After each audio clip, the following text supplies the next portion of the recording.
Bismillahirrahmanirrahim. Bismillahirrahmanirrahim. Assalamualaikum warahmatullahi wabarakatuh. Innal hamdalillahi nahmaduhu wa nasta'inuhu wa nastaghfiruh wa na'udzu billahi min syururi anfusina wa min sayyiati a'malina. May yahdihillahu fala mudilla lahu wa may yudlil fala hadiyalah. Wa ashhadu an la ilaha illallah wahdahu la syarika lah. Wa ashhadu anna Muhammadan abduhu wa rasuluhu la nabiyya ba'dah. Allahumma salli wa sallim wa barik ala nabiyyina Muhammadin wa ala alihi wa sahbihi ajma'in. Ya ayyuhalladzina amanu taqullaha haqqa tuqatih wa la tamutunna illa wa antum muslimun. Ya ayyuhan nasu taqu rabbakumul ladzi khalaqakum min nafsin wahidah wa khalaqa minha zawjaha wa batha minhuma rijalan katsiran wa nisaa'a wattaqullaha alladzi tasaaluna bihi wal arham innallaha kana 'alaikum raqiba. Ya ayyuhalladzina amanu taqullaha wa qulu qawlan sadida yuslih lakum a'malakum wa yaghfir lakum dhunubakum wa may yuti'illaha wa rasulahu faqad faza fawzan 'azima. Amma ba'd, fa inna asdaqal hadithi kitabullah wa khairal hadyi hadyu Muhammadin sallallahu alaihi wasallam wa syarrul umuri muhdatsatuha fa inna kulla muhdatsatin bid'ah wa kulla bid'atin dhalalah wa kulla dhalalatin finnar. Bapak-bapak dan ibu-ibu, saudara-saudari jamaah yang dimuliakan Allah Subhanahu wa taala, alhamdulillah kita senantiasa memanjatkan rasa syukur kehadirat Allah Subhanahu wa taala. Khususnya kita bersyukur atas nikmat hidayah yang Allah berikan kepada kita semuanya, dan kita senantiasa berharap serta memohon kepada Allah Subhanahu wa taala agar diberikan keistiqomahan di atas hidayah hingga kematian mendatangi kita. Dan juga Bapak Ibu jamaah sekalian yang dimuliakan Allah Subhanahu wa taala, kita senantiasa bersyukur kepada Allah Subhanahu wa taala atas limpahan nikmat-nikmat yang lainnya, terutama ketika Allah Subhanahu wa taala memberikan umur yang panjang kepada kita hingga usia lebih dari 40 tahun.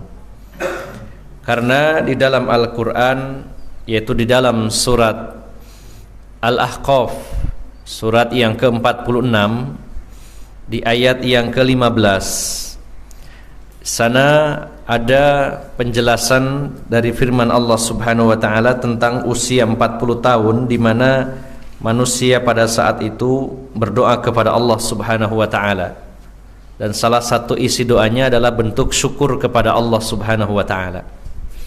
Allah berfirman di dalam surat Al-Ahqaf surat 46 ayat yang ke-15, wa wassaynal insana biwalidayhi husna atau biwalidayhi ihsana hamalathu ummuhu kurhan wa wada'athu kurhan wa hamluhu wa fisaluhu 30 syahra hatta idza balagha ashuddahu wa balagha arba'ina sanah qala rabbi auzi'ni an ashkura ni'mataka allati an'amta alayya wa ala walidayya wa an a'mala salihan tarda wa aslih li fi dhurriyyati wa inni tubtu ilaika wa inni minal muslimin. Nah, di sini ada doa Rabbi auzi'ni an ashkura ni'mataka allati an'amta alayya. Allah berfirman, dan kami perintahkan kepada manusia untuk berbuat baik kepada kedua orang tuanya, khususnya kepada ibunya yang telah mengandungnya dalam keadaan payah, dalam keadaan susah, dan juga melahirkannya dalam keadaan susah dan payah, dan juga mengandung serta menyusuinya totalnya hingga 30 bulan.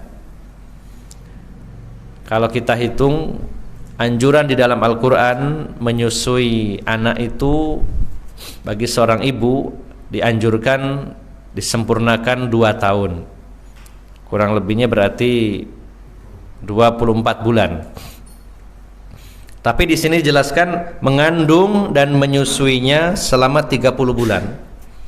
Berarti kalau dikurangi 24 sisa 6 bulan.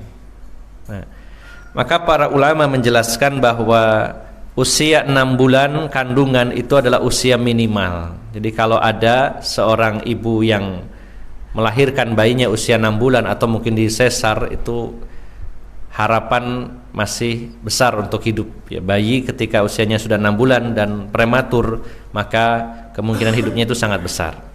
Artinya itu batas minimal. Kalau di bawah itu sulit untuk hidup ketika dia lahir. Maka kurang lebihnya 30 bulan mengandung sekaligus menyusuinya. Nah, sampai akhirnya dia berusia dewasa dan berusia 40 tahun.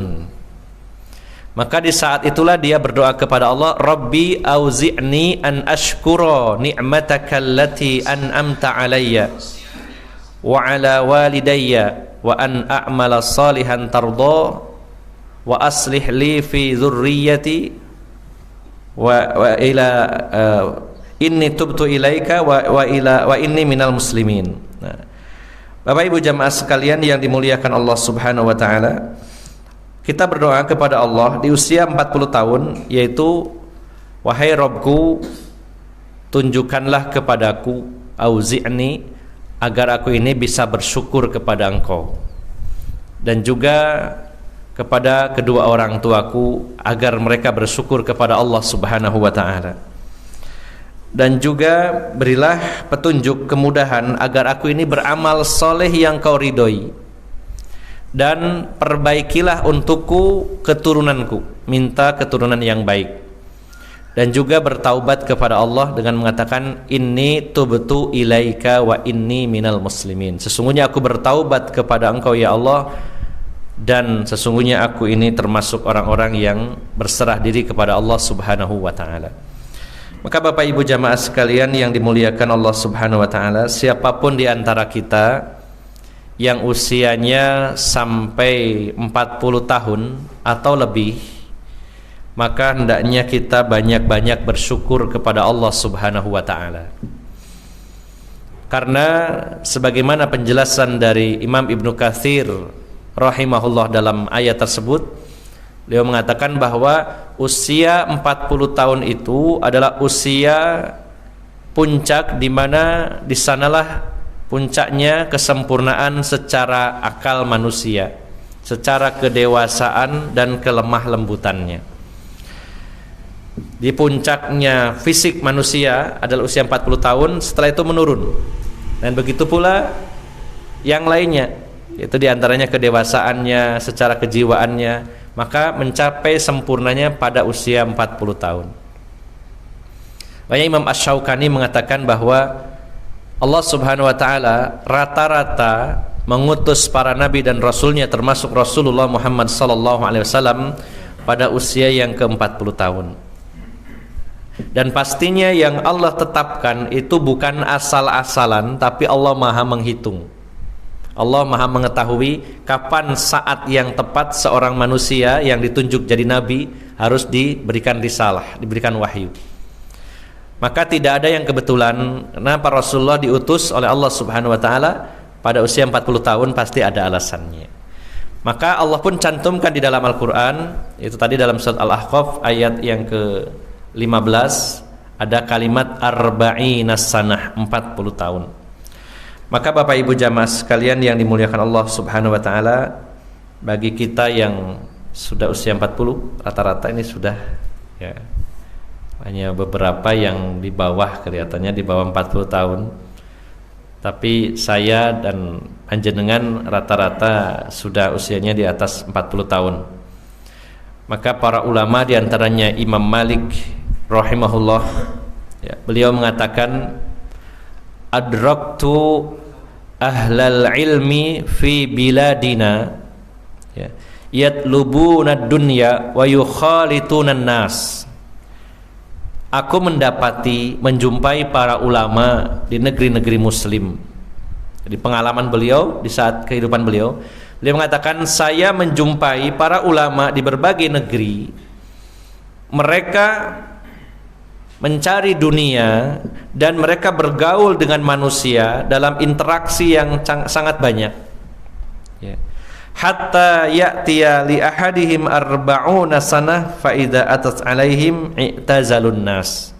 Tapi ketika para ulama ini sudah menginjak usia 40 tahun, maka mereka meninggalkan manusia. Dalam arti meninggalkan di sini tidak terlalu sibuk dengan urusan-urusan dunia.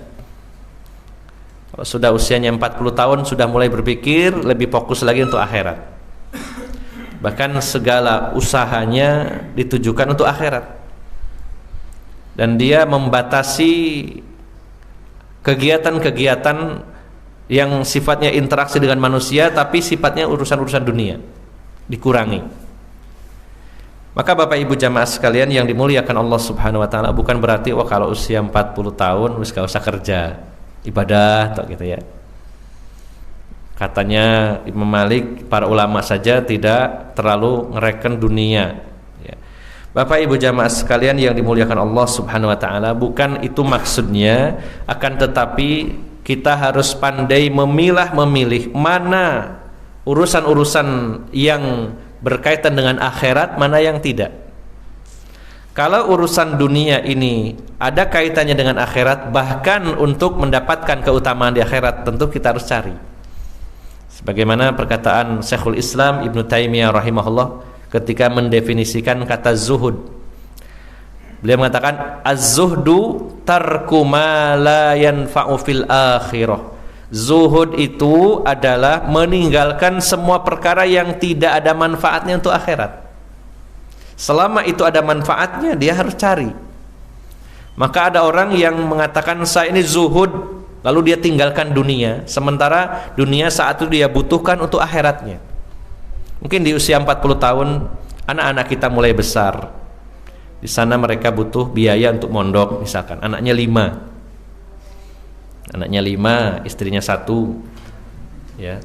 Terus memahami perkataan Imam Malik, katanya harus fokus akhirat, gak usah ngurusin dunia. Ini ada kaitannya dengan akhirat. Membiayai anak-anak 5-5-nya mondok, karena semakin kita tua, anak-anak semakin besar, pengeluarannya semakin banyak. Jadi tidak masalah kita mencari ma'isyah, ya, mencari pekerjaan atau juga berdagang dan sebagainya, mendapatkan uang untuk akhirat kita. Karena membiayai orang-orang yang mencari ilmu, termasuk anak-anak kita, pahalanya sama dengan kita juga mencari ilmu. Sebagaimana Rasulullah bersabda, man jahaza ghaziyan fi sabilillah faqad ghaza. Siapa yang membekali para ghazi, yaitu para tentara Islam yang berperang, berjihad di jalan Allah, siapa yang membiayainya, maka dia juga termasuk mendapat pahala seperti yang melakukannya. Maka tidak masalah kita mungkin harus bekerja, harus berdagang, harus berbisnis, mendapatkan uang supaya dapat keutamaan akhirat, dengan membiayai anak-anak kita mondok, dengan membantu para pejuang-pejuang di jalan Allah Subhanahu wa taala supaya kita mendapatkan pahala seperti mereka. Maka ini masih ada kaitannya dengan urusan akhirat. Yang intinya Bapak Ibu jamaah sekalian, ini adalah sebuah nasihat dari para ulama, salah satunya Imam Malik, bahwa kalau usia kita sudah 40 tahun, kita harus pandai memilih-milih, ini urusan dunia atau akhirat. Apakah ini urusan dunia yang ada manfaatnya untuk akhirat, kita ambil. Selama itu tidak ada manfaatnya, kita buang, kita tinggalkan. Kesenangan-kesenangan urusan dunia yang tidak ada manfaatnya di akhirat, kita kurangi, bahkan terus berkurang. Karena saat usia 40 tahun, kemudian kita berada di puncaknya usia, di puncaknya kedewasaan. Setelah itu akan turun, dan turun ini menuju kematian, ya. Naik puncak terus turun. Maka nasihat bagi saya pribadi yang sudah usia 41, saya 41 mau 42, penjenengan juga mungkin sebagainya sudah 40 tahun, mari kita lebih pandai-pandai lagi menyortir, memilih mana perkara-perkara yang sifatnya duniawi dan mana yang sifatnya ukhrawi, atau mungkin ada aktivitas dunia yang memang bermanfaat untuk akhirat, kita ambil. Sementara urusan-urusan dunia, pergaulan-pergaulan dengan manusia yang tidak ada manfaatnya, kita kurangi. Kita lebih fokus lagi karena menghadapi kematian yang semakin mendekati kita semuanya. Dan kepada adik-adik yang masih muda, usianya di bawah 40 atau di bawah 30 atau mungkin bahkan di bawah itu, maka ini kesempatan emas. Karena mau tidak mau saat usia tua 40 tahun lebih, apalagi 50 60 ya, coba tanyakan kepada yang sudah berusia begitu, maka jelas secara kekuatan menurun, fisiknya, daya ingatnya itu akan menurun. Dan di saat itu ibadah jauh lebih berat, jauh lebih berat. Kita jadi muadzin saja di masjid ini, kalau usianya 20 tahun dengan usianya 65, suaranya sudah beda. Ya, Masya Allah, kalau belum pernah mengalami tua itu tidak akan bisa membayangkannya. Yang pernah muda bisa membandingkan ya, tapi yang belum pernah tua, adik-adik ini nanti akan terasa. Saat ini azan usia 20 tahun, suara melengking, suara tinggi, keras, didengar jauh jangkauannya ya. Dengan ampli yang sama, suaranya lebih terdengar keras. Dengan suaranya yang lebih merdu, lebih bening. Nah, kalau sudah usia 60 ke atas, sudah banyak kontaminasi di tenggorokan ya. Jadi suaranya sudah tidak kuat lagi. Ini contohnya. Salat, puasa, baca Quran, semuanya ya. Coba kalau saja orang-orang yang sudah berusia lanjut itu tidak berpikiran, oh maringannya mati, itu mungkin ibadahnya sedikit. Tapi karena terdorong, wah ini semakin dekat dengan kematian, maka mau tidak mau harus berusaha. Tapi tetap secara kekuatan, orang yang masih muda dengan tua pasti tetap lebih ringan orang yang masih muda dalam beribadah. Maka para ulama menyarankan, menganjurkan bagi yang masih muda, usahakan punya amalan-amalan yang istiqomah, yang terus menerus. Buat apa? Buat masa tua nanti. Ketika masa tua dan lemah, kemudian meninggalkan perbuatan atau amalan tersebut karena tidak kuat, maka Allah akan tetap catat kita sebagai orang yang beramal, kalau itu jadi kebiasaan, istiqomah. Ini berlaku dalam semua hal. Ketika seseorang itu istiqomah dalam sebuah amalan, kemudian suatu saat tidak bisa melakukannya karena ada halangan, maka Allah akan tetap catat itu. Sebagaimana dalam satu riwayat pada peristiwa perang Tabuk, peristiwa perang yang sangat fenomenal, karena perang ini adalah perang yang terberat yang pernah dilakukan Rasulullah dan para sahabat, sampai disebut sebagai perang Usrah, dan pasukannya disebut Jaisul Usrah, pasukan dalam masa kesulitan. Terjadi pada bulan Rajab tahun 9 Hijriyah. Di saat itu sedang musim panas yang sangat terik sekali, dan stok air selama perjalanan sangat minim sekali. Sampai para sahabat sebagiannya ada yang menyembelih untanya, kemudian mengambil air dari perutnya unta, ada yang diperes ususnya, lambungnya diperes supaya bisa minum ya, sampai seperti itu. Perjalanannya 778 mil. Itu ukuran jalan aspal sekarang dari Madinah menuju Tabuk. Kalau dikonversikan ke kilometer 1250-an. 1250 kilometer naik unta dan kuda. Ditempuh oleh Rasulullah dan para sahabat. Perjalanan berangkatnya 20 hari 20 malam. Dan berkemah di Tabuk 20 malam, 20 hari 20 malam. Dan perjalanan pulang kurang lebih juga sama, 20 hari 20 malam. Jadi selama 2 bulan meninggalkan kampung halaman. Itu tidak mudah, Pak. Di saat panas yang terik, kemudian juga musuh yang dihadapi besar, kurang lebih 400.000 pasukan Romawi dan kabilah-kabilah Arab yang Nasrani dengan persenjataan lengkap dan kemampuan yang tinggi. Nah, kemudian perjalanannya sangat melelahkan, maka saat itu berat. Maka sebagian kaum muslimin ada yang berhalangan tidak bisa ikut karena ada yang cacat, ada yang sakit, dan juga ada yang tidak punya uang, tidak punya bekal. Maka sebagian para sahabat di hadapan Rasulullah SAW sempat menyampaikan unek-uneknya. Mereka mengatakan, "Ya Rasulullah, ada beberapa saudara kita yang tinggal di Madinah karena tidak bisa ikut, padahal biasanya selalu ikut. Dan kami selalu bersama melewati lembah, menyeberangi sungai, mengarungi gurun bersama dia, si fulan. Tapi saat ini dia nggak bisa ikut karena perang ini begitu berat sehingga sangunya tidak cukup." Maka apa yang disabdakan Rasulullah SAW? Sesungguhnya saudara-saudara kalian yang tinggal di Madinah karena terhalang untuk berangkat, pahalanya sama dengan kalian. Bayangkan, padahal yang berangkat sudah susah payah. Dengan catatan yang tinggal memang ingin ikut tapi tidak mampu. Maka para ulama ini mengatakan bahwa kalau ada seorang pemuda yang rajin ibadah, dia mengamalkan amalan tapi istiqomah terus, maka suatu saat ketika dia lemah untuk melakukannya, Allah akan terus catat amalnya.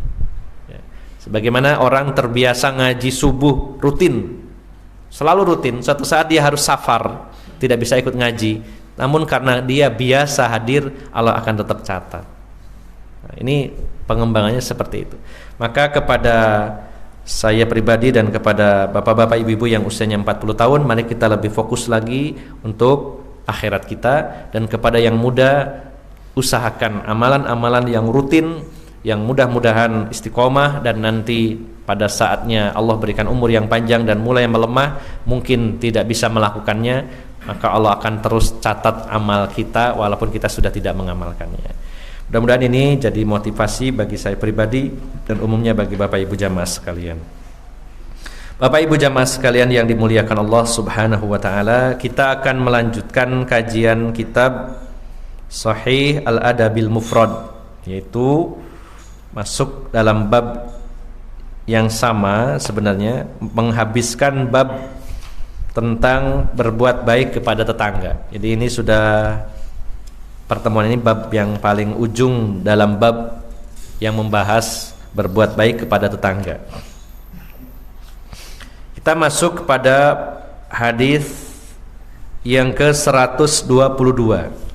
Nah, terakhir kita sudah membahas tentang pertanyaan seorang sahabat kepada Rasulullah berkaitan dengan dua orang wanita. Yang pertama, seorang wanita yang di malam hari dia tahajud, di siang harinya dia berpuasa, bahkan dia bersedekah, tapi dia sering menyakiti tetangga dengan lisannya. Dia ahli ibadah, amalan-amalan yang wajib dia lakukan plus amalan-amalan sunnah, tapi lisannya sering menyakiti tetangganya. Dan ketika Rasulullah ditanya, bagaimana pendapat engkau tentang wanita ini, maka Rasulullah menjawab, la khaira fiha hiya min ahlin nar. Tidak ada kebaikan padanya, dia termasuk ahli neraka. Kenapa? Karena rusak lisannya sehingga menyakiti tetangganya. Jika dibandingkan dengan amal ibadahnya, ini tidak impas. Artinya terlalu berat dosanya ketika seseorang itu menyakiti tetangganya, sampai-sampai sholat malamnya, puasanya, sodakonya itu seandainya pun diterima oleh Allah dan dapat pahala, ini tidak bisa mencukupi untuk menutupi dosanya ketika dia memiliki lisan yang tidak baik sehingga tetangganya disakiti. Sementara yang lain, kata sahabat Nabi, ada seseorang, yaitu fulanah tusalli al-maktubah, ada seorang wanita dia hanya sholat 5 waktu, tidak ada sholat sunnahnya. Wa tasaddaqu bi athwarin, dan dia bersedekah dengan keju yang kering, maksudnya dengan sesuatu yang sebenarnya nggak seberapa bernilai, ya. Artinya nilai sedekahnya itu sebenarnya nggak besar, ya. Akan tetapi wala tu'dhi ahadan, dan tapi dia tidak pernah menyakiti siapapun. Maka Rasulullah mengatakan hiya min ahlil jannah, dia termasuk dari ahli surga. Apalagi kalau orangnya ini ahli ibadah, amalan-amalan sunnah dia lakukan, dan menjaga lisannya sehingga tidak ada orang yang dia sakiti, maka lebih baik lagi.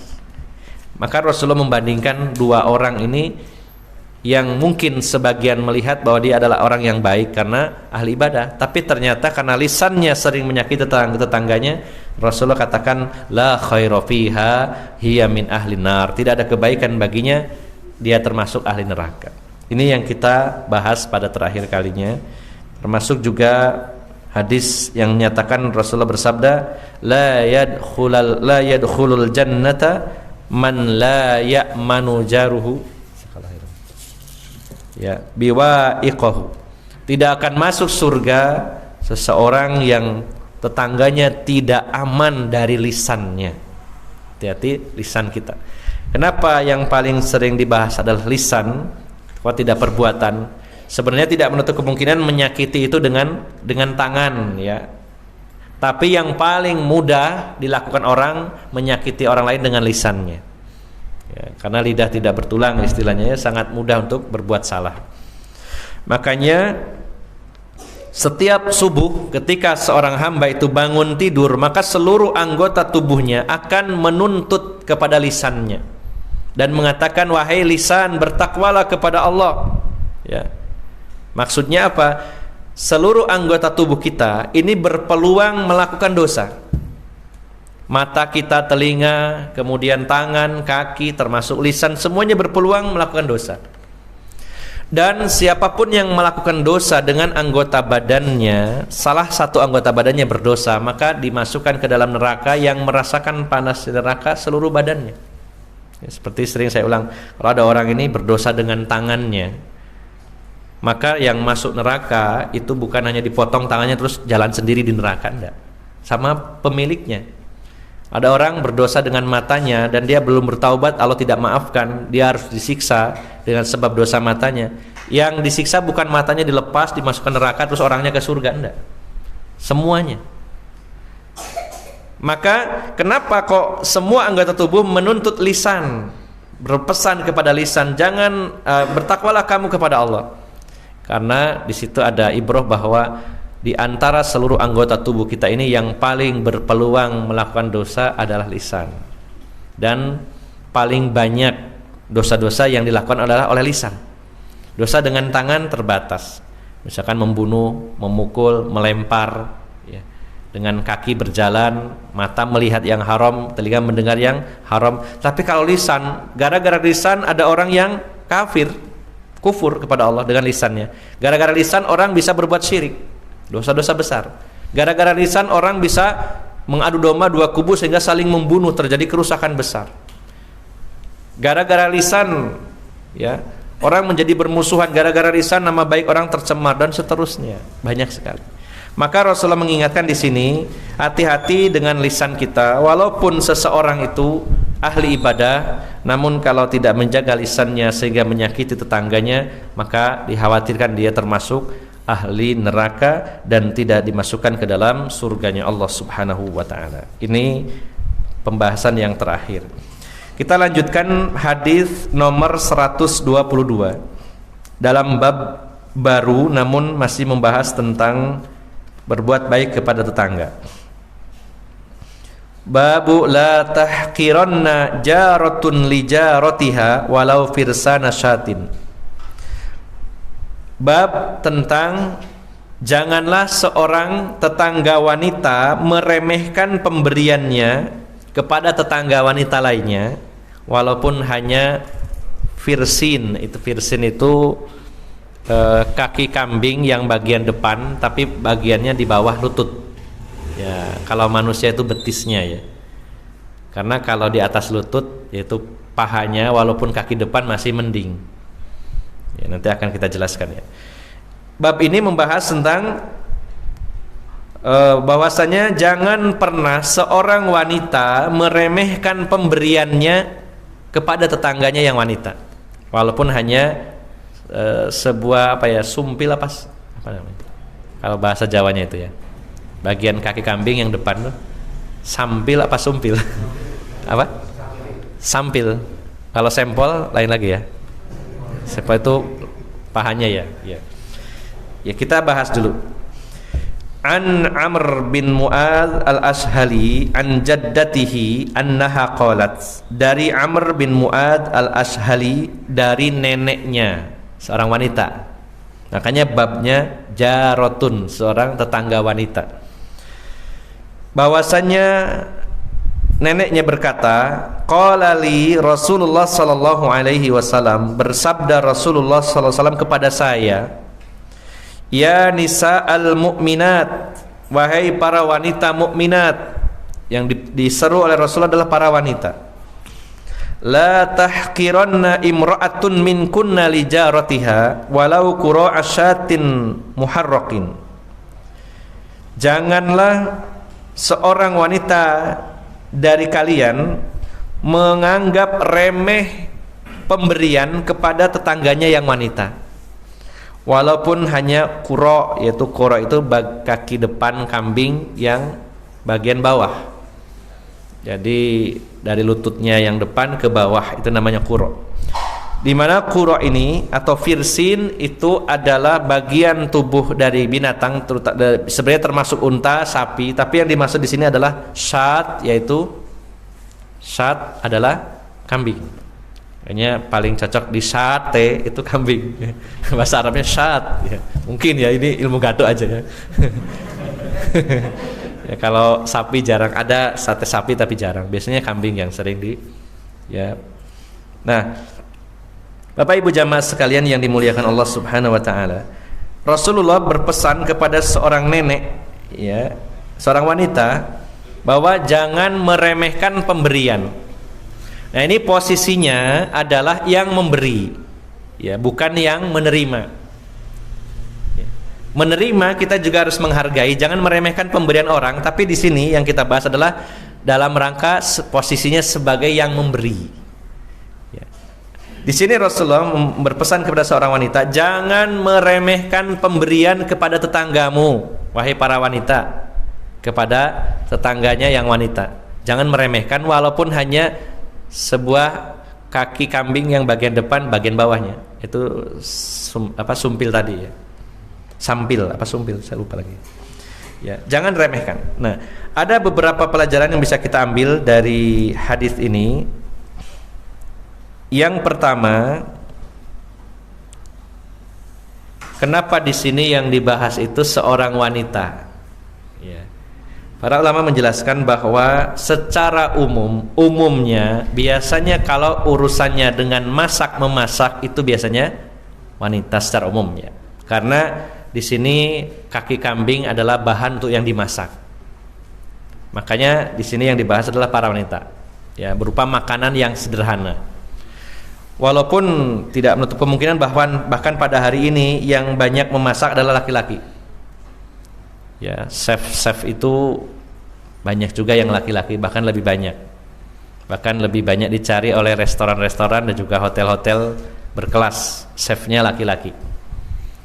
Karena untuk menghasilkan makanan yang enak itu paling tidak sepanjang yang saya tahu itu ada 3 hal yang harus ada, yang harus bagus. 1 bahannya, yang kedua prosesnya, yang ketiga moodnya ya. Saya juga suka masak jadi bisa merasakan bahannya bagus tapi prosesnya yang tidak bagus, cara masaknya yang salah, jadi nggak enak. Ada tambah lagi mungkin bahan di sini termasuk bumbu ya. Ya. Bahannya, bumbunya bagus, fresh semuanya. Kemudian cara masaknya juga bagus, tapi moodnya jelek. Lagi suntuk, lagi sedih. Itu masakannya beda dengan saat senang. Ya, akan beda. Coba bisa dirasakan. Jadi, tapi jangan suudon. Ini masakan istri saya kok gak enak. Ya, paling lagi gak mood gitu ya. Ya. Nah, kenapa chef laki-laki lebih banyak? Karena secara mood lebih stabil ya, itu salah satu alasannya. Yang kedua, secara fisik lebih kuat, karena ada kalanya masak-masak itu yang berat-berat. Kadang-kadang wanita takut masak sesuatu yang agak aneh ya. Masak kepiting jumbo, ada nggak semua wanita berani ya mengolahnya. Masak ikan salmon beratnya 15 kilo, bagaimana ini BTT-nya itu ya, kalau chef laki-laki bisa. Kembali ke tema bahwa tapi secara umum biasanya urusan masak memasak dalam rumah tangga kita itu biasanya para wanita. Nah, maka urusan bagi-bagi dalam hal yang berkaitan dengan makanan biasanya para wanita. Ya. Makanya di sini babnya adalah jaratun li jaratiha, seorang tetangga wanita kepada tetangganya yang wanita. Ini yang pertama, supaya tidak ada rasa penasaran kenapa kok yang di sini yang dibahas para wanita. Bahkan Rasulullah memanggilnya ya nisa al mu'minat, dalam riwayat lain ya nisa al muslimat. Karena memang ini ada kaitannya dengan proses masak-memasak ya. Kemudian yang kedua, Bapak Ibu jamaah sekalian yang dimuliakan Allah Subhanahu wa taala, kalimat walau qura'a syatin atau walau firsina syatin, berilah atau janganlah meremehkan pemberian walaupun hanya sekedar kaki kambing bagian depan. Maka sebenarnya di sini dikatakan oleh Imam Ibnu Hajar Al-Asqalani, ya. Qala al-Hafidh, yaitu yang dimaksud adalah Ibnu Hajar Al-Asqalani, wa usyiru bidzalika ilal mubalaghati fi ihda'is syai'il al-yasir wa qubulihi la ila haqiqatil firsin li'annahu lam tajril 'adah bi ihda'ih. Beliau mengatakan dalam hadis ini hanya sebuah isyarat, ya, sifatnya adalah sebagai mubalaghah, itu penekanan saja, semacam hiperbola ya. Itu penekanan ya. Penekanan tentang dianjurkannya memberikan sesuatu walaupun sangat sederhana. Maka kata-kata walaupun hanya sebuah kaki kambing bagian depan, beliau mengatakan ini sebenarnya bukan sebenarnya, bukan hakikatnya. Karena secara adat ya, tidak umum orang ngasih hadiah berupa kaki kambing bagian depan. Jadi maksudnya gini Bapak Ibu jamaah sekalian. Ini yang menyampaikan adalah Rasulullah sallallahu alaihi wasallam kepada para sahabat dan sahabiyah. Di mana Rasulullah dan para sahabat serta sahabiyah adalah orang Arab. Dan orang Arab secara umum apabila makan itu porsinya lebih besar daripada orang kita, khususnya orang Jawa ya, secara umum ya. Nah, saya pernah dapat cerita dari guru saya, seorang guru pernah belajar di Saudi ya, waktu itu beliau makan ayam 1 ekor yang besar, ayam panggang gitu, plus roti besar ya, bundar, itu dimakan bersama temannya sebanyak 7 orang ya. 1 ekor ayam besar sama rotinya besar dimakan, itu 7 orang sudah kenyang semua, orang Indonesia semuanya. Tapi di sebelahnya ada orang Arab makan dengan porsi yang sama sendirian, itu habis. Habis. Ya tidak semua orang Arab barangkali ada di sini, tidak semua ya, tapi umumnya. Saya pernah juga buka di YouTube, penasaran, ada orang Arab makan kambing dan nasi kebuli, kambingnya 1 ekor habis. Ya, memang mungkin secara fisik beda ya struktur badannya. Maka dalam adat Arab ya tidak mungkin seseorang tuh ngasih kaki kambing bagian depan. Ya, beliau mengatakan li'annahu lam tajril al-'adatu bi ihda'i. Secara adat tidak mungkin orang itu ngasih kaki kambing. Karena bagi orang Arab ya, kaki kambing bagian depan apalagi yang bawah itu sesuatu yang sangat remeh yang tidak mungkin dikasihkan gitu. Maka kita harus mengembalikannya kepada uruf kita. Mungkin dalam adat kita itu anggaplah 1 butir atau 1 buah ceker ayam gitu ya. Ya. Jadi janganlah para wanita itu meremehkan pemberian walaupun harus ngasih 1 buah ceker ayam saja seandainya. Dan itu bukan berarti benar-benar kalau begitu tak ngasih ceker 1 ya. Ini sebenarnya cuma sebuah penekanan. Artinya apa? Rasulullah mengajarkan kepada kita jangan pernah meremehkan pemberian walaupun sekecil apapun. Itu maksudnya. Tidak benar-benar apa yang disampaikan dalam sabdanya tadi dipraktekkan, yaitu sesuatu yang sangat remeh. Itu hanya penekanan saja.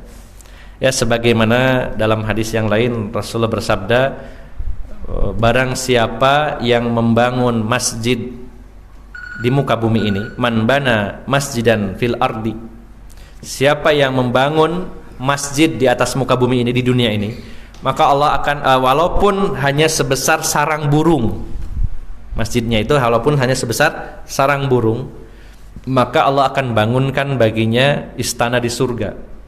Nah, maka yang dimaksud Rasulullah bukan berarti kita praktekkan, oh, kalau gitu saya tak bangun masjid sebesar sarang burung.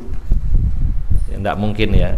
Burung dalam maksud ya burung yang umum ya, bukan burung raksasa. Nanti diakal-akali mungkin maksud Rasulullah burungnya raksasa gitu ya. Jadi sarangnya itu bisa sebesar ini gitu. Ya, burung secara umum burung yang kecil. Bahkan Rasulullah menggambarkannya adalah burung yang membuat sarangnya di tanah, ya, kecil. Maka yang dimaksud di situ bukan berarti benar-benar hakikatnya kita boleh bangun masjid sebesar sarang burung, bukan. Tapi maksudnya siapa yang membangun masjid walaupun sederhana sekali, maka Allah akan bangunkan istana di surga. Atau dalam pengertian yang lain, para ulama sebagiannya juga menafsirkan bahwa siapa yang membangun masjid di sini tidak harus masjid yang utuh satu masjid, tapi ikut urun, di mana yang dia urun itu hanya kecil. Wah, ini ada pembangunan masjid GPI, saya urun ya 2 butir batako misalkan, mampunya itu, atau 1 sak semen saja. Para ulama mengatakan ini termasuk ya, terlibat dalam pembangunan masjid. Jadi Bapak Ibu jamaah sekalian, di situ bukan sebuah hakikat barang siapa yang membangun masjid walaupun sebesar sarang burung, ini maksudnya penekanan. Artinya walaupun dia berkontribusi sedikit sekali, maka Allah akan bangunkan baginya istana di surga. Sama dalam hadis ini, jangan pernah meremehkan pemberian walaupun sangat kecil. Seandainya itu ngasih hanya ceker 1, maka jangan kita remehkan. Nah, apalagi lebih dari itu ya, kita dianjurkan oleh Rasulullah untuk benar-benar perhatian dengan tetangga, walaupun kita punyanya hanya sesuatu yang remeh mungkin, tapi kita berikan. Ya, asal jangan memberikan sesuatu yang mungkin akan menyinggung. Misalkan makanan yang sudah basi, ya, kita sudah tidak mau mengkonsumsinya, diberikan kepada tetangga, maka akan malah menyinggungnya. Ini pelecehan, ini dia sendiri gak mau makan kok dikasihkan saya. Ya, bukan seperti itu ya. Nah, ini pelajaran yang kedua bisa kita ambil. Yang ketiga Bapak Ibu jamaah sekalian, anjuran dari Nabi SAW adalah untuk sering-sering membagi makanan kepada tetangga, kepada teman, bukan membagi-bagikan fotonya. Ya, ini yang banyak, ini terutama para ibu, ini kasih nasihat bahwa banyak mudorot saat ibu-ibu terutama ya pamer masakan. Ya, ada mungkin sisi manfaatnya kalau itu bertujuan ilmu. Saya hari ini masak asam sapi misalkan ya. Ini resepnya ini, bumbunya ini, cara masaknya begini, monggo ibu-ibu barangkali ada yang mau bikin, ini saya kasih resepnya. Ya. Atau setelah diposting, bagi yang berminat silakan japri saya, nanti saya kirim. Misalkan ya. Itu tidak masalah. Tapi yang banyak, insya Allah di sini tidak ada. Yang banyak itu posting terus makanan, masakan, posting, dibelikan suaminya, diposting, difoto terus di grup, ya, di grup, di share. Maka di sana mungkin ada orang yang sedang tidak bisa beli makanan, akhirnya dia sedih. Oh, orang itu enak ya, bisa beli makan ini, makan itu, saya aja beli beras susah ini. Atau yang kedua, posting-posting yang sifatnya pamer-pamer apa yang dimiliki, maka ada kalanya menjadi musibah bagi orang lain. Misalkan seorang wanita foto suasana, ya, dia foto mungkin sedang di villa makan yang enak-enak bersama suaminya, lalu ditambahi, alhamdulillah, terima kasih suamiku sudah mengajak aku ke villa makan yang enak. Nanti temannya baca statusnya, bilang ke suaminya, mas iku loh suaminya koncoku kok ngene enak, kok ya gak koyo sampean, gak tahu ngejak. Ya, awalnya aman-aman saja, nggak ada masalah sebenarnya, tapi gara-gara postingan seseorang akhirnya protes sama suaminya, wah enak rek koncoku ro isok ngene. Itu makanya dalam share sesuatu kita harus hati-hati ya. Nah, terkait dengan makanan, ada sebuah hadis yang lain bahwa seseorang yang masak kemudian aromanya tercium tetangganya, maka dia harus memberikan, mencicipinya kepada tetangganya. Jangan tetangganya hanya mencium aromanya, enak ere ambu sate, tapi kok gak ono sing teko ya gitu ya. Ya, sak sunduk re enak gitu ya. Hati-hati ya. Sak sunduk. Ya. Jadi memang ini sangat sensitif dalam. Apalagi, nah, kalau pamer masakan di situ grupnya saya pernah ngalami satu grup di situ memang ada beberapa pelaku poligami. Ini lebih berat lagi. Yang pamer istri yang kedua, pamernya kasihan istri pertamanya nggak masak gitu. Akhirnya saya ingatkan, saya kasih nasihat. Akhirnya pada left ya, pada pamitan. Ini kok ini dinasehati, masa nggak boleh pamer masakan gitu ya. Padahal saya nasehati sebagaimana nasihat para ulama dengan dalil-dalil dalam hadis-hadis Nabi Sallallahu Alaihi Wasallam. Ya. Hati-hati. Walaupun tidak grup-grup poligami ya, tetap juga hati-hati tadi ya, efek-efeknya kurang baik. Maka mari kita perbanyak kegiatan bagi-bagi makanan, bukan bagi-bagi foto makanan. Ini perlu saya ingatkan ya. Karena siapa yang mencium aroma masakan kita, maka kita usahakan kita kasih.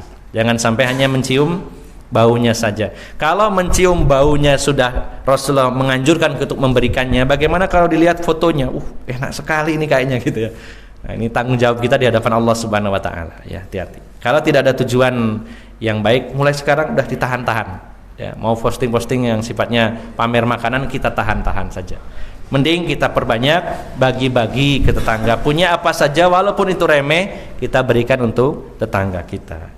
Ini pesan yang disampaikan Rasulullah SAW, bahwasannya kita tidak boleh menganggap remeh pemberian walaupun sesuatu yang sangat sederhana sekali. Hadis yang kedua, yang berikutnya saya lompati karena ada beberapa yang sama. Jadi satu bab kadang dua hadis dan mirip. Ini hadis yang kedua, yang terakhir dalam pertemuan ini insyaallah, yaitu hadis nomor 124. Babu syikayatil jar. Bab tentang syikayah, dari kata syaka yashku artinya keluhan ya. Dalam bahasa kita itu sambat ya. Bab tentang keluhan tetangga. Keluhan seorang tetangga.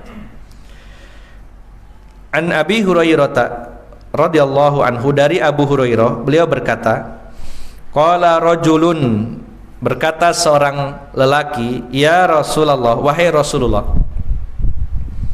inna li jaran yu'dhini. Ada seorang lelaki datang kepada Rasulullah sallallahu alaihi wasallam konsultasi. Ya Rasulullah, saya punya tetangga tapi dia itu sering menyakiti saya, sering berbuat zalim kepada saya wahai Rasulullah. Di sini tidak dijelaskan bentuk kezalimannya seperti apa.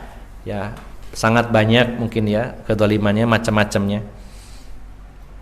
Bisa jadi kezalimannya itu misalkan ya mengganggu suasana ketenteraman tetangganya dengan nyetel musik yang sangat keras misalnya, itu sudah kezaliman sehingga tetangganya nggak bisa tidur.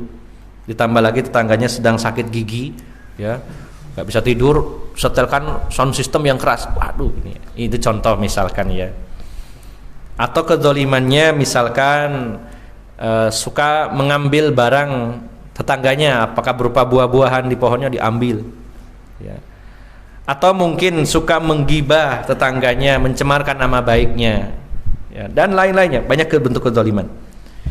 Nah, ada seorang lelaki konsultasi kepada Rasulullah, mengatakan bahwa saya punya seorang tetangga dan dia sering menyakiti saya wahai Rasulullah, bagaimana solusinya ini? Maka Rasulullah bersabda, in taliq fa akhrij mata'aka ila tariq ya. Rasulullah tidak menjelaskan secara detail, tapi cukup menjelaskan apa yang harus dilakukan. Kamu pulang dan keluarkan barang-barangmu, lalu taruh di pinggir jalan. Yang penting orang lain bisa melihatnya di depan rumah kamu. Maka lelaki ini pulang, fantalaqa fa akhraja mata'ah. Maka lelaki ini pulang, mengeluarkan barang-barangnya. Lemari misalkan ya, gotong, taruh depan rumahnya, pinggir jalan itu ya. Apalagi ya, kulkas keluarin. Terus kipas angin, alat-alat elektronik semua dikeluarin ya. Semua barang yang bisa diangkat dikeluarkan di depan rumahnya, yang di pinggir jalan, yang penting orang lain bisa melihatnya. Maka otomatis pasti warga di sekitarnya akan penasaran. Pasti orang akan bertanya, ini keluarin barang mau dilelang apa mau pindahan ya? Mungkin orang berpenasaran pastinya. Maka mereka datang, fajtama'an nas alaih, datang berkerumun. Faqalu ma sya'nuka, mereka bertanya, ini ada masalah apa kok barang-barangnya dikeluarkan mas? Bahasa kitanya gitu.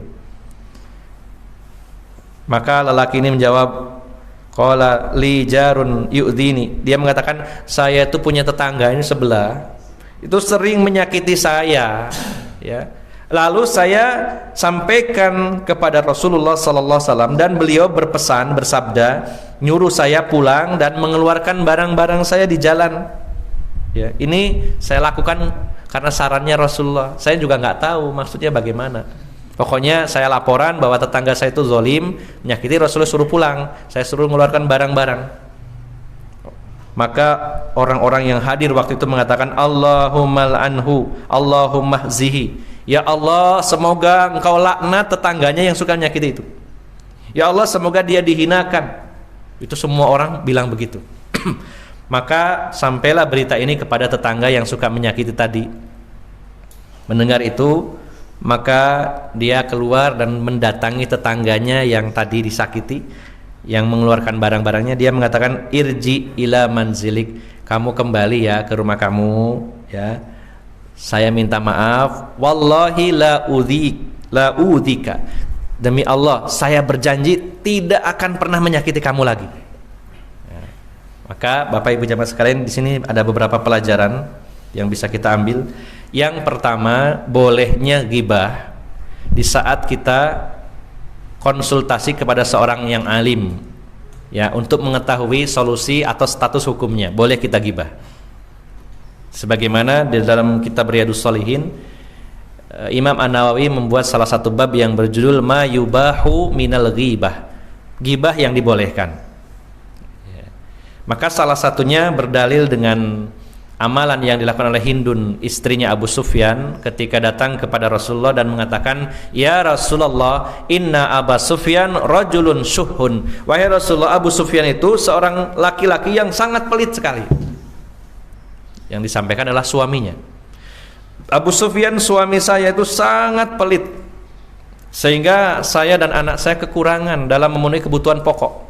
Apakah boleh saya mengambil uangnya atau hartanya tanpa sepengetahuan Abu Sufyan? Saat itu Rasulullah tidak menegur, kamu jangan ngerasani suamimu. Gak ada kalimat itu. Rasulullah langsung memberikan solusi. Boleh kamu ambil sesuai keperluan, secukupnya saja. Misalkan butuh untuk token listrik, nggak apa-apa, silakan ambil, ya, daripada nanti mati listriknya. Untuk beli LPG, untuk bayar sekolah anaknya, untuk beli makan, nggak apa-apa, silakan. Secukupnya, boleh, hukumnya halal. Ya, asal jangan aji mumpung, ya. Mumpung boleh, wah ini lumayan suami lagi mandi, dompetnya ditinggal, dibuka, blak, wah kok ternyata kartu nama toh ya. Kasihan ya, ternyata bukan pelit karena agak punya duit ya. Tapi kalau ini dalam kasusnya Hindun itu, Abu Sufyan orang kaya, banyak duitnya, tapi kok pelit banget sama istrinya. Maka di situ jadi dalil bahwa bolehnya menyebutkan kejelekan seseorang dalam rangka konsultasi, ya, dan mencari hukum atau status hukumnya, mencari solusi. Walaupun yang terbaik adalah tidak menyebut nama, itu lebih baik. Misalkan cukup dengan mengatakan, Ustadz mau tanya, kalau ada seorang suami yang pelit kepada istrinya, itu lebih baik, ya. Apalagi kalau ada jamaah yang lain terus konsultasi, Ustadz saya mau tanya, suami saya namanya ini, ya, alamatnya ini, umurnya ini, ciri-cirinya ini, itu punya sifat begini-begini di depan jamaah, ya. Kasihan ya suaminya, gitu ya. Ini konsultasinya hanya berdua, Rasulullah dengan Hindun, istrinya Abu Sufyan. Yang terbaik adalah tidak sebut nama. Tapi sebenarnya kalau dalam rangka konsultasi itu boleh. Atau juga dalam rangka ingin meminta bantuan supaya orang yang dimintai bantuan tadi adalah orang yang punya kekuasaan, punya kewenangan, bisa menghukum pelakunya, boleh. Ini dalam bab tentang bolehnya ghibah, ya. Jadi kalau ada tetangga yang zalim dan dia melanggar, ya, melanggar undang-undang misalkan lah gitu, menyakiti kita boleh datang ke polisi, laporkan, sebutkan kejelekannya, nanti akan diketik sama polisinya, ada laporan, ya. Jangan di sana berpikiran ditanya polisinya, ada apa mas kesini laporan? Saya mau lapor tapi saya takut gibah, ini gimana ya? Jadi bingung polisinya nanti, yang dicatat apanya ini? Ya, boleh di situ disampaikan. Maka pelajaran dari hadis ini adalah bolehnya gibah ketika bertanya kepada seorang yang memang berkompeten di dalamnya, itu orang ulama misalkan ya. Dan ini tidak berlaku bagi orang lain secara umum ya. Jangan sampai nanti seorang wanita konsultasi dan curhat kepada suami tetangganya. Nah, ini malah jadi bahaya ya. Ya. Kepada ustadz saja kadang bahaya, makanya sering kalau yang konsultasi ibu-ibu saya langsung alihkan ke istri saya. Ini saya kasih nomor istri saya, silakan tanya ke istri saya, nanti istri saya nyampaikan ke saya, atau istri saya jawab sendiri. Kalau kurang jelas bisa tanyakan ke saya lewat istri saya. Ini demi amannya begitu. Kalau adanya alat-alat teknologi seperti adanya handphone, ini juga kadang-kadang rawan ya. Apalagi kalau itu bukan orang yang dimintai fatwa ya, kepada teman sekolahnya, kepada suami tetangganya ya. Apalagi konsultasinya di atas jam 12 malam, itu lebih bahaya lagi gitu. Tidak diperkenankan seperti itu ya. Nah, ini yang pertama, bolehnya gibah dalam rangka mencari jawaban dan solusi serta status hukum. Kemudian yang kedua, Bapak Ibu jamaah sekalian, Rasulullah SAW mengajarkan kepada kita bahwa ketika ada orang yang berbuat jelek kepada kita, maka tidak harus selalu dibalas dengan kejelekan. Dicari cara lain yang tidak langsung berbuat jelek kepadanya, tapi itu efektif. Ini sesuatu yang luar biasa. Apa yang disarankan Rasulullah adalah sesuatu yang sangat cerdas. Dan ini membuat pelakunya jera langsung ya, tanpa harus orang tadi membalas kejahatan tetangganya ya, dikeluarkan barang-barang itu, kemudian akhirnya orang lain jadi tahu dan mendoakan keburukan, maka akhirnya jera dan akhirnya minta maaf serta berjanji, bersumpah demi Allah tidak akan menyakiti tetangganya. Nah, dalam riwayat yang lain, dalam hadis yang satunya lagi dikisahkan bahwa lelaki yang menyakiti itu datang kepada Rasulullah SAW. Kalau yang tadi datang kepada orang yang disakiti, tapi dalam riwayat lain lelaki tadi mendatangi Rasulullah SAW.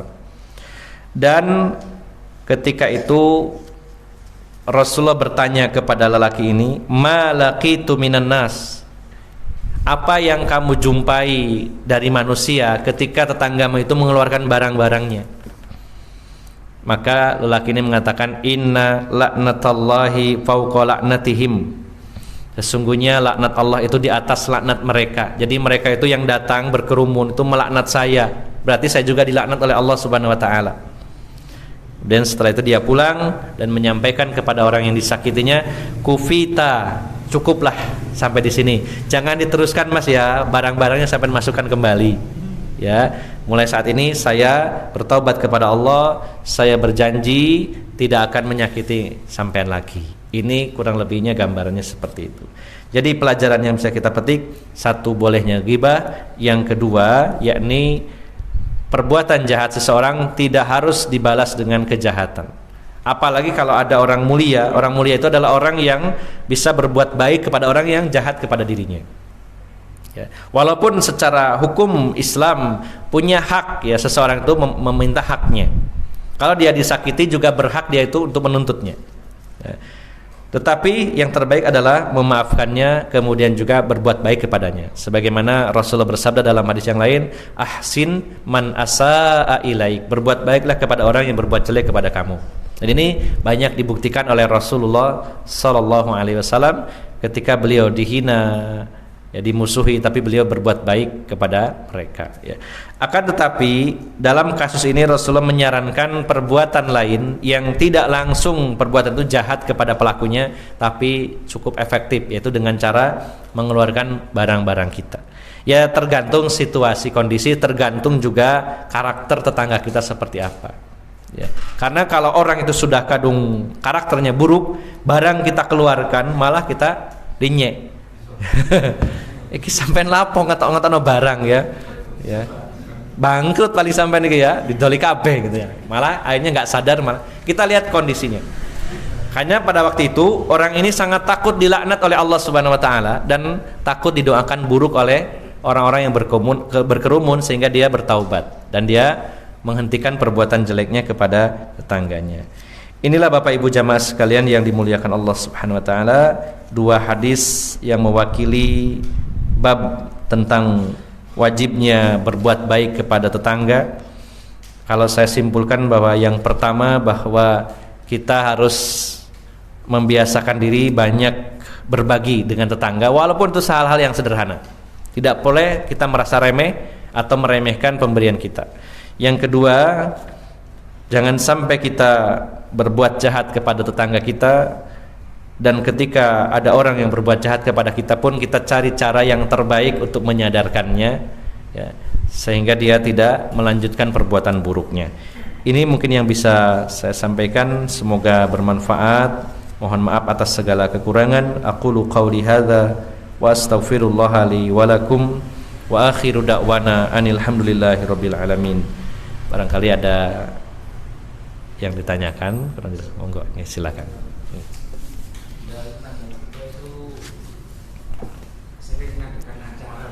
Yeah. Dia sering apa? Jalan kawin itu tidak harus muter, sedangkan apa? Kadang-kadang muternya itu merepotkan. Nah itu apa sudah diperbolehkan jadi kita mendoakan buruk yang seperti yang di apa? Di hadis tadi Ustaz. Iya. Kita apa? Konsultasi ke RT juga kadang-kadang juga kurang di apa? Iya.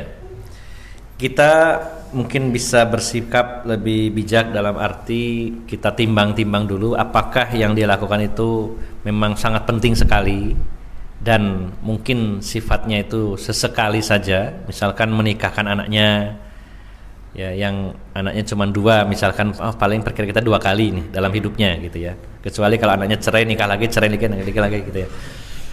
Nah, kalau itu kita timbang ini urgent sekali ya, kita lebih legowo saja ya. Mungkin suatu saat kita juga akan melakukan hal yang sama.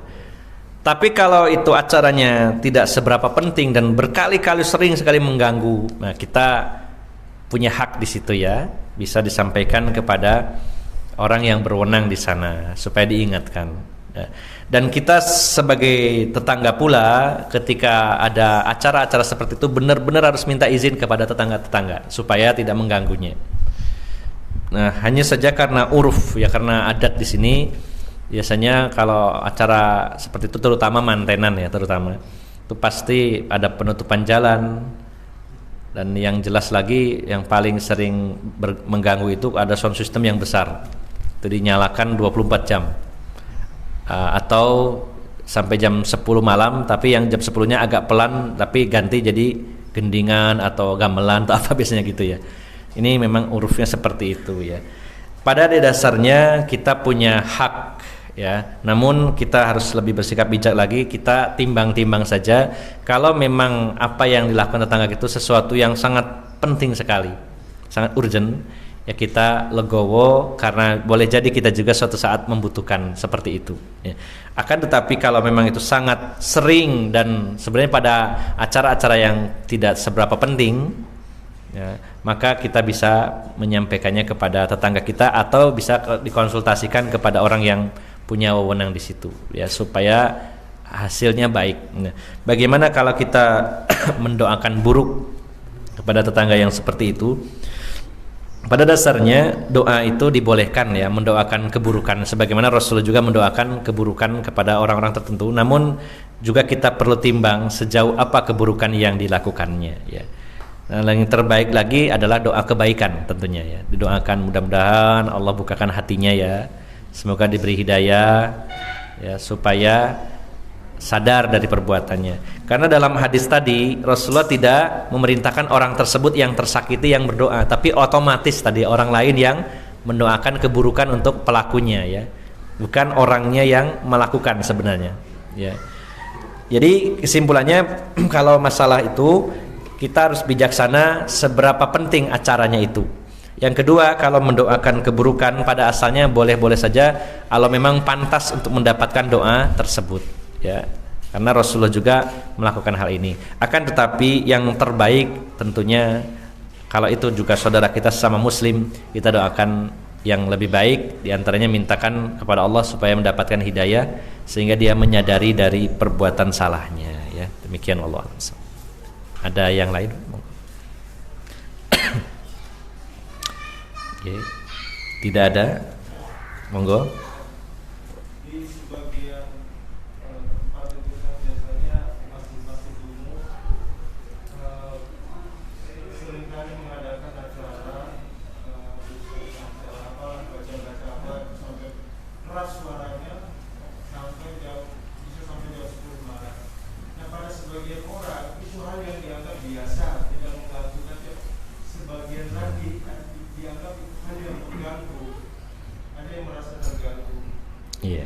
Kalau yang seperti itu mungkin sebagian besar merasa tidak terganggu karena sudah kebiasaan, tapi bagi yang lain ada yang merasa terganggu. Hukumnya bagaimana?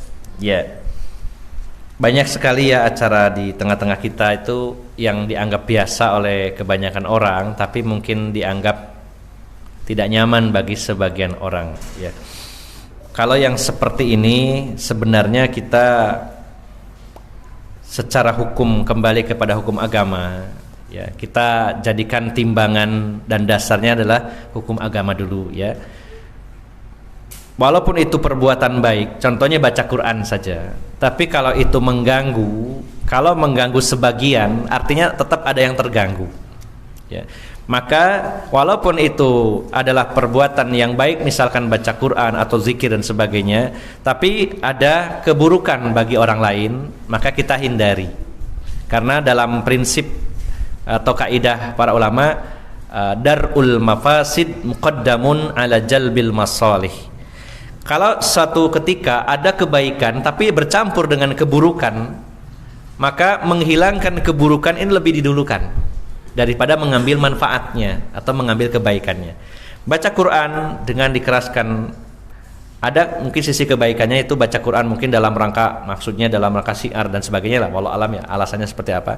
Tapi ada sisi keburukannya kalau itu sampai mengganggu orang lain, terutama mengganggu di sini dalam arti misalkan waktu, ya. Karena kalau dibilang mengganggu itu pasti bagi orang yang tidak suka Quran itu dianggap gangguan, ya. Tapi yang saya maksud di sini dalam batas suara yang tidak wajar, sangat keras, dan juga dalam waktu yang tidak wajar di saat orang istirahat. Maka di sana ada keburukan, maka harus dihilangkan keburukan itu dulu. Jangan alasan mengambil manfaat. Artinya harus ditinggalkan. Kalau perlu baca Quran ya sudah, baca pelan saja tanpa harus pakai pengeras suara atau acara-acara yang semisalnya. Ini kalau kita timbangannya dengan timbangan syariat, maka harus dihilangkan itu. Ya, tidak boleh dilakukan. Walaupun ada manfaat, tapi harus dulukan kita menghilangkan mudorot. Walaupun sebagian orang saja yang merasa terganggu, tapi tetap itu berupa gangguan, ya. Namun kalau kita kembalikan kepada hukum adat atau hukum yang berlaku di masyarakat, ini yang kita kesulitan karena secara umum masyarakat menganggapnya itu biasa. Tinggal kita minimal diawali dengan diri kita dulu. Pertama, bahwa kita menimbangnya dengan hukum syariat. Kalau dengan hukum adat atau hukum yang berlaku di masyarakat, maka yang terjadi adalah tadi, sebagian orang merasa terganggu, sebagian tidak. Dan ketika kita yang merasa terganggu lalu protes, ini juga akan menimbulkan masalah baru lagi. Masalahnya di situ.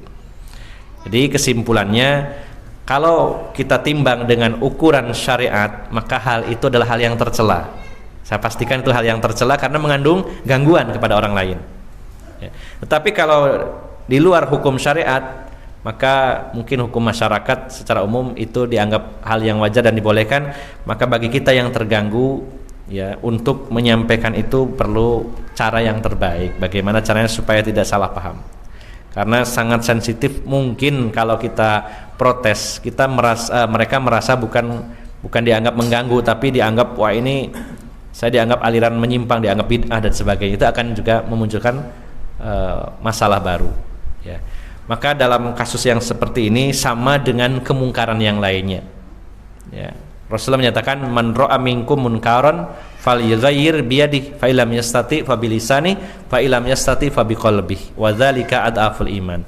Kalau kalian melihat kemungkaran, kalau kita anggap itu kemungkaran karena ini mengganggu misalkan ya, maka rubahlah dengan tangan.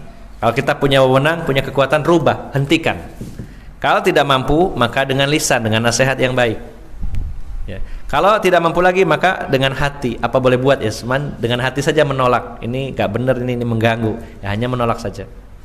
Nah, jadi cukup kompleks masalahnya, tidak bisa kita putuskan dengan apa yang kita pahami saja, juga perlu pertimbangan-pertimbangan yang lain. Maka dari sisi kacamata mana kita memandangnya? Kalau dari kacamata syariat, kalaupun ada seandainya ada kebaikannya, tapi kalau ada keburukannya, maka tidak boleh dilakukan. Ini secara kacamata syariat. Kalau menurut kacamata umum atau masyarakat umum secara uruf, maka bagi yang merasa terganggu, itu kita anggap sebagai kemungkaran yang kalau mampu kita rubah dengan tangan, rubah dengan tangan, kalau tidak dengan lisan, kalau tidak dengan hati ya, mengingkaran dengan hati. Selebihnya kita ya minta tolong kepada Allah Subhanahu wa taala. Kalau memang ada orang yang dianggap memiliki power, kekuatan, bisa disampaikan kepadanya ya. Ini bagian dari menghindari kemungkaran, mencegah kemungkaran dengan tangan sebenarnya ya, dengan cara menggunakan tangan orang lain yang punya kekuasaan dan kewenangan. Paling tidak minimal mungkin bisa diingatkan melalui orang-orang yang punya wewenang. Kita sebagai warga punya hak yang sama sebenarnya. Sampaikan saja kepada Pak RT-nya, kepada Pak RW-nya bahwa monggo silakan ada acara, tapi mohon Pak RT PRW menyampaikan untuk dibatasi jamnya, terus tingkat kekerasan suaranya bisa disampaikan. Itu usaha-usaha yang kita lakukan ya. Selebihnya kita serahkan kepada Allah Subhanahu wa taala. Wallahu a'lam bishawab. Mungkin demikian ya. Ada lagi, Pak? Bila tidak ada, alhamdulillah kita akhiri dengan doa kafaratul majelis.